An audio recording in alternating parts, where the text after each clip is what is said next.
What's up guys, Binding here with another Raid Shadow Legends video. Today we're talking about the newly announced fusion that is going to start in roughly a week. It seems a little bit early for a new fusion, but it kind of makes sense as well because we've just spent all of our shards. So the question is, will you have enough for this new upcoming fusion? Hopefully you've saved the fragment fusion of Warwick Wormbane so you can get a couple extra points. So anyway, we'll go over a few tips and tricks of things you can do to prepare right now, and I do have the pre-fusion plan for you guys.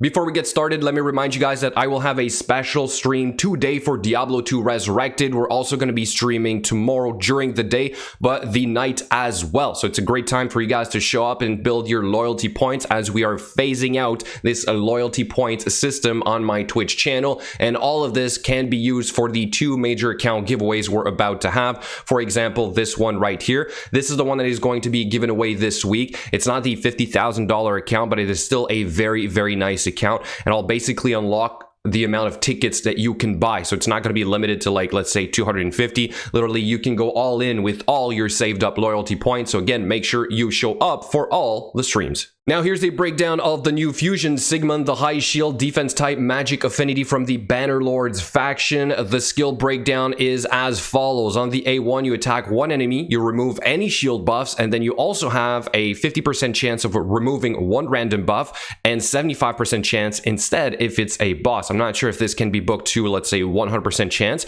but will be really, really effective for sure. Then we have on the A2, attacks all enemies 2 times. Each hit has a chance of placing a provoke. 50% probably can be booked to 75% chance, I would assume. And then on top of that, you get probably a 100% chance of placing a 50% decreased attack for 2 turns. On the A3, Shield of the Realm, you get a shield buff, 30% of his max HP on all allies, and a 25% strengthened buff. So really, really interesting. Can be good to, let's say, work with a Seer, but just overall for survivability, especially the Ice Golem. I think this guy's going to be really good for that. We also have the A4, which is the passive. Whenever this champion is attacked, you have a 20% chance of decreasing the duration of all buffs on the attacker by 1 turn. Kind of like Harvest Jack, and I love Harvest Jack for that. So I think this guy will be really effective in the arena, maybe in a go second team where you kind of get the enemies to strip themselves. Maybe if you combine this guy with Harvest Jack, can be perhaps a strategy of some kind. It's also a 40% chance instead when attacking or when attacked, sorry, by a boss. Okay, so really interesting champion. If we look at the Bannerlords faction,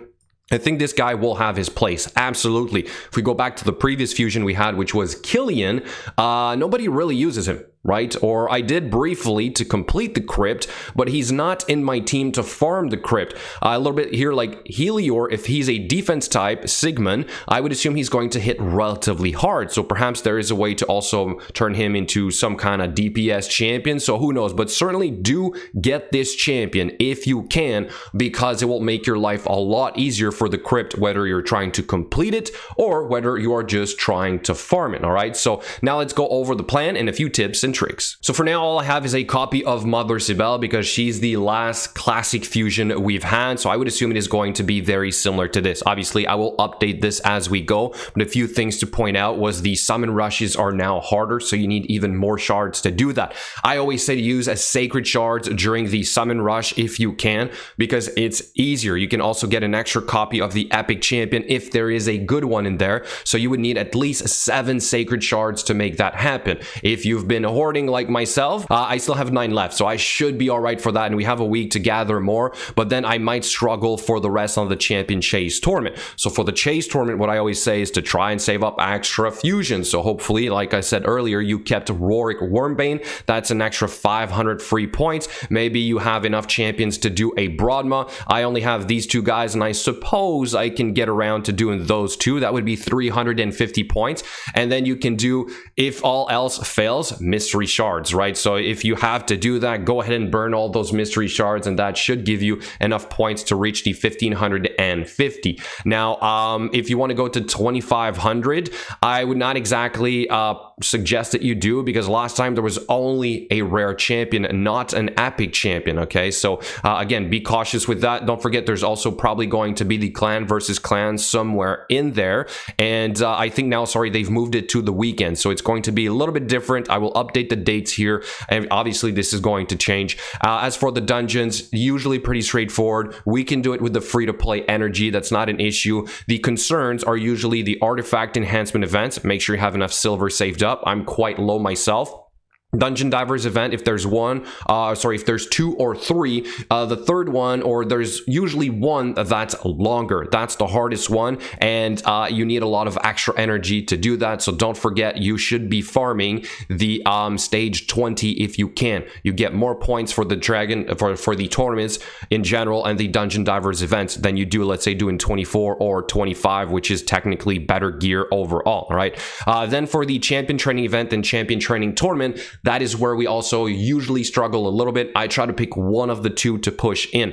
The training event had an epic champion, whereas the champion training tournament only had one of the rare champions. So if you don't need the extra epic, but you do plan on getting him in the training event, then you can skip like probably 4 other events or tournaments, because you're not going to need the other 4 rares. Okay, so try to like think of that right off the bat so you can have a better plan going forward. As for the potions, it's obviously going to change depending on which 4 epic champions we need. So I will also, update this.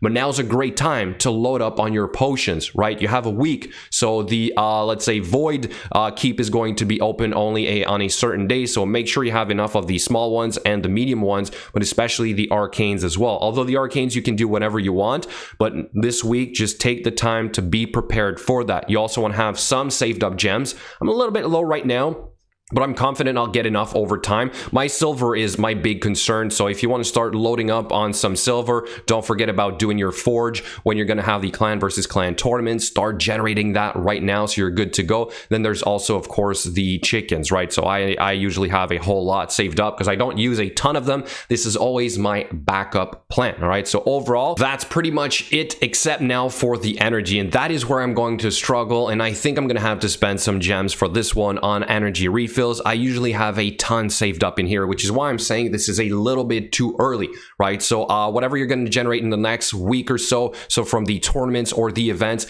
don't grab it. Let it sit there until you are ready. So the Fire Night tournament, unfortunately, there's only going to be some gems, so it doesn't really apply to here. Champion training, same concept. Not really any extra energy in there. There might be some in the Tag Arena tournament, who knows? And then for the events, we're going to have Dungeon Divers. Also no energy saved up or to save up in there. And then for the artifact, I already spent it. So I don't know if this was intentional from them, but it does look like they're making sure we're walking into this fusion with very few resources. So what I would love to know from you guys is, are you going to do this fusion because we're so close to the other one we just did and we're so low on resources overall, right? Don't also forget about what you can get in here. I believe the mini pack, right? So this right here is good for 90 days. Let it sit in your inbox, ready to go for that fusion, okay? The rest you can grab. But that's it, right? So it starts right now. Start preparing for this. Again, I think he looks good. He looks worth it. Defense type champions are, in my opinion, a little bit better because they're tough and they can hit hard. So do let me know what you think in the comment section below. Thank you so much for watching, and I will see you guys in the next video.